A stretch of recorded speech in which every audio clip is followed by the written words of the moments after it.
Hi, my name is Varsha. Welcome to my YouTube channel summit up with Varsha. Last video में हमने discuss किया था perimeter and in today's video we are discussing about the topic area. जैसे कि हमने perimeter में पढ़ा था, पेरीमीटर क्या होता है, किसी भी फिगर का की जो बाउंड्रीज होती है, सपोज ये एक रेक्टेंगल है, इसकी जो बाउंड्रीज का हमें लेंथ निकालनी है वो होता है पेरीमीटर।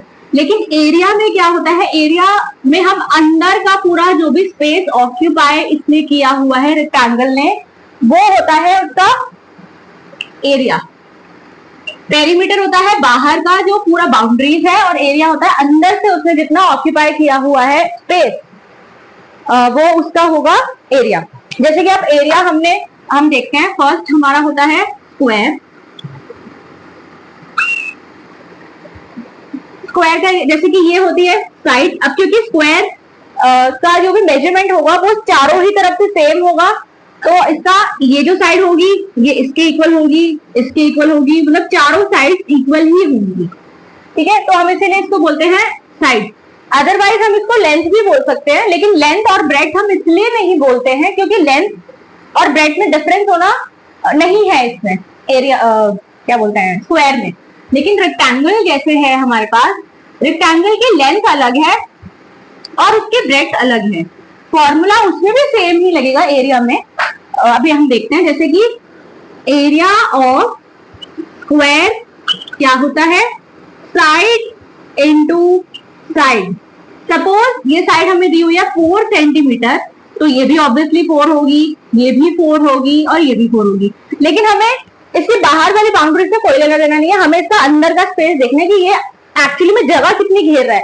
सपोज एक क्यूब है, सपोज एक स्क्वायर इरेजर का टुकड़ा पड़ा हुआ है, तो हमें ये देखना है कि वो इरेजर का टुकड़ा जगह कितनी घेर रहा है, एक पेपर के ऊपर या एक फर्श के ऊपर, किसी भी चीज के ऊपर वो जगह कितनी ऑक्यूपाई कर रहा है। तो एरिया ऑफ स्क्वायर हो गया साइड इंटू साइड, तो यानी कि 4 सेंटीमीटर इंटू 4 सेंटीमीटर, 4 4 16 सेंटीमीटर। ठीक है, ऐसे ही सेकंड है हमारे पास रेक्टेंगल। रेक्टेंगल में क्या होता है, सेम है, वही चीज है, लेकिन इसमें हम वर्ड यूज कर लेते हैं लेंथ, लेंथ इंटू ब्रेड्थ, क्योंकि लेंथ अलग है, आई मीन लेंथ इसके इक्वल होगी और ब्रेड्थ ये दोनों एक दूसरे के इक्वल होंगे। तो लेंथ इसकी हो गई मान लो 5 सेंटीमीटर और ब्रेड्थ इसकी हो गई मान लो 2 सेंटीमीटर। तो इसमें फॉर्मूला क्या लगेगा, लेंथ इंटू ब्रेड्थ, यानी कि 5 सेंटीमीटर इंटू 2 सेंटीमीटर, यानी कि 10 सेंटीमीटर। स्क्वायर भी आएगा, क्यों, दोनों में स्क्वायर आएगा क्योंकि हम सेंटीमीटर को सेंटीमीटर से मल्टीप्लाई करते हैं। ठीक है, नेक्स्ट है हमारे पास ट्रायंगल।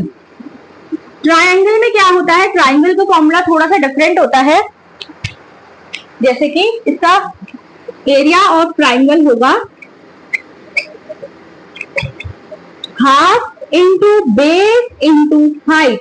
अब इसका बेस क्या है, ये है बेस, मान लो ये दिया हुआ है हमें 7 सेंटीमीटर और हाइट इसकी दी हुई है, यानी कि ये वाला पूरा दिया हुआ है, या ये भी लगा सकते, मतलब ये देखेंगे, ये इसका दिया हुआ है हाइट 5 सेंटीमीटर दिया हुआ है सब कुछ। ठीक है, तो इसका फॉर्मूला क्या होगा, half into base into height, यानी कि हाफ इंटू बेस क्या है 7 सेंटीमीटर और हाइट क्या है 5 सेंटीमीटर। तो हम इसको कट करेंगे। अब हम ये कट कैसे करेंगे,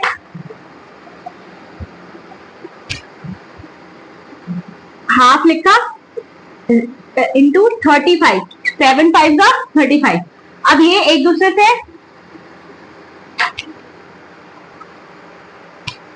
तो इसका हो गया 35/2, यानी कि 2 को हमें 35 से डिवाइड करना पड़ेगा। 2 1 जा 2, 5 नीचे आया, 2 7 जा 14, 1 डेसिमल लगा के 0 आ गया, 2 5 जा 10, यानी कि 17.5 हमारा सेंटीमीटर इसका एरिया आ गया है, एरिया ऑफ ट्रायंगल। अब हमारे पास 2 फिगर्स और हैं, अभी हम इसको भी डिस्कस करते हैं।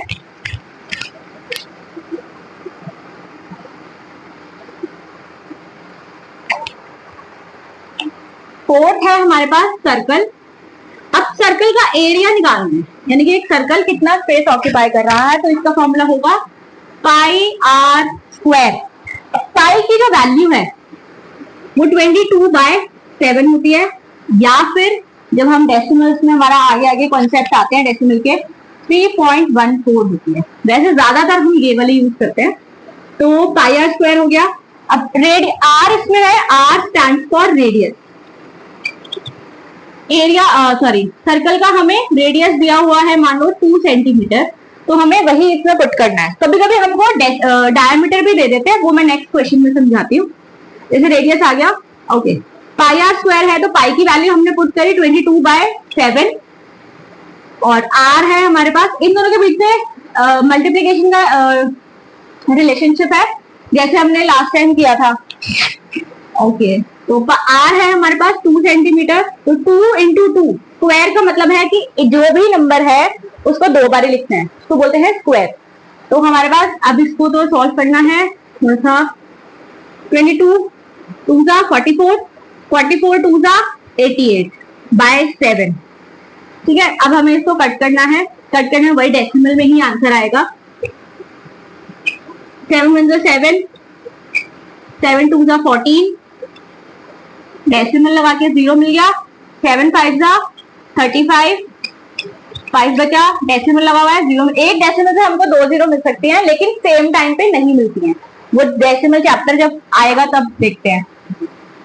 फिर 7 7 जा 49 और 1। अब फिर से ये वाला 1 वाला शुरू हो जाएगा, बट हम डेसिमल के बाद 2 डिजिट तक ही लेके चलते हैं। तो इसका आंसर आया 12 यार ये रहने देते हैं अभी ये, क्योंकि आगे कंटिन्यू होता रहेगा तो हम डेसिमल के बाद 2 ही डिजिट तक लेंगे। नेक्स्ट है हमारे पास सेमी सर्कल। सेमी सर्कल होता है सर्कल का हाफ। अब सर्कल का फॉर्मूला था पाई आर स्क्वायर, तो इसका ऑब्वियसली होगा हाफ पाई आर स्क्वायर, बस एक हाफ और जुड़ गया है, तो हाफ यहाँ आया। पाई की वैल्यू 22/7, आर 2 इंटू 2, सेम हमने लिया है रेडियस उसका जो था। अभी हमको इसको सॉल्व करना है। 2 से 2 कट हो गया, कितना बचा 22/7 इंटू 2 बचा, यानी कि 44/7 बचा। जिसको अगेन डेसिमल में ही करेंगे, इतना भी छोड़ सकते हैं वैसे, लेकिन डेसिमल में कर लेते तो ज्यादा बेटर है। 7 6 जा 42, 2 बचा, डेसिमल लगा के 0 मिल गया। 7 2 जा 14, फिर 6 बचा, डेसिमल लगा हुआ है 0 मिल जाएगी। ये आंसर पूरा आएगा नहीं वैसे। फिर 7 8 जा 56, 4 एक 0 और लगानी पड़ेगी, तो 6.280 इसका आंसर एरिया हो गया। Thank you for watching my video. If you have any doubts and confusion, please write in the comment section and please like, share and subscribe my channel. Thank you.